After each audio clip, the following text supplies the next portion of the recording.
ዛሬ ሩትዬ እህቶች በጣም ትልቅና ማስተዋል ያለውን ነገር ለዳኒና ለሜሪ ማስጠንቀቂያ ሰጥተዋል። ያም ምንድን ነው? በጣም ትክክለኛ መንገድ አይደለም። እሷ እየፈለገችው ደግሞ የፈለገችውን እስከሚትሆን ድረስ መገፋፋት ምንድን ነው ትርጉሙ? ለምንድን ነው እንደዚህ የሚያደርጉት? እያሉ በጣም ትልቅ በቃ እኔ ሊታይ የሚባል ነገር ጥሩ አይደለም፣ ህይወቷ ላይ ገብቶ እንደዚህ የሚል ነገር እያሉ ሩትዬ ልጆች በጣም ሰው እኮ ለሰው ሰው ነው የሚቆረቆረው። በትክክለኛ መንገድ ሩትዬ ትልቅ ሰው ናት። ሁሉ ነገር የምታውቅ ምሳ ስለምታውቅ ሰው ናት። ጌታችን ደግሞ ማሽቃበጥ አትወድም። እውነታው ላይ ነው ቆማ የምትኖረው፣ ቆማ የምትናገረው እያሉ ሲያወሩ እንሰማለን። ሰላም ሰላም ቤተሰብ እንደምን አደራችሁ? ሁሉ ሰላም፣ ሁሉ መልካም ነው ወይ? እግዚአብሔር ይባረክ። እኔ ጋር ሁሉ ሰላም፣ ሁሉ መልካም ነው። ጌታ ለዘላለም ይባረክ። ኢትዮጵያችንን ምድራችንን ሰላም አድርጎ እኛን ያለንበት በስደት ምድር ሰላም ያደረገን እግዚአብሔር ይባረክ።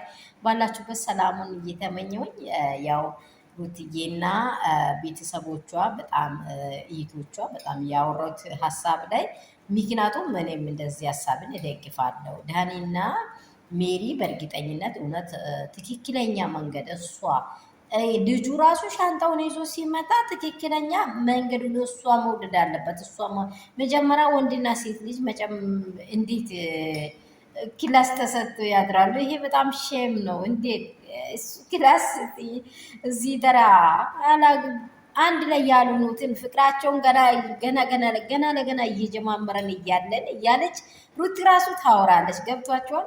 ሩቲ ራሱ እንደዚህ ያለ ነገር እየቀለጸች ነበረ።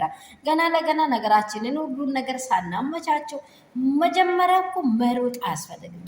ሁሉ ነገር ምን መሆነ ሰከን ያለ ነገር ልቦና የተሰጠ ነገር ምንም ሰዓት አያስተጓጉልም። ምክንያቱም ስሮጡ የታጠቁ ስሮጡ ይፈጣል ነው ብለው የሀገሬ ሰው እንደዛው መሮጥ የለበትም። ደስታም አትቸኩል ነው የምንለው። በእርግጠኝነት መቸኮል አያስፈልግም።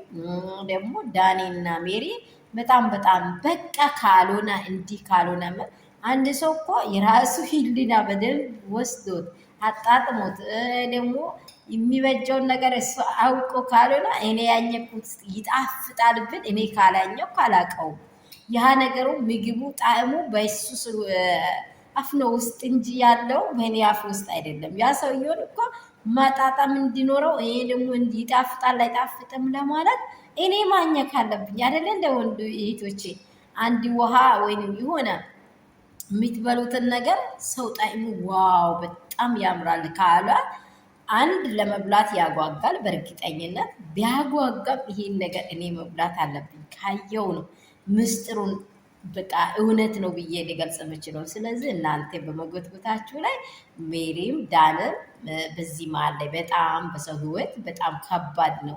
ህይወት የተባለ ነገር ደግሞ መንገድ ላይ የሚቆጭ መሆን የለበትም። ዘለቄታ ያለ እረፍት ያለ መሆን አለበት። እንዳይጎረብጣት ስለፈለገች ነው እላችኋለሁ። ሰላማችሁ ብዙ ይበል። ሼር፣ ላይክ፣ ሰብስክራይብ አድርጉ። የሚወዳችሁ የሚያከብራችሁ ውድ እንቁ የሆናችሁ የአባቴ ብሩካን ተባረክ።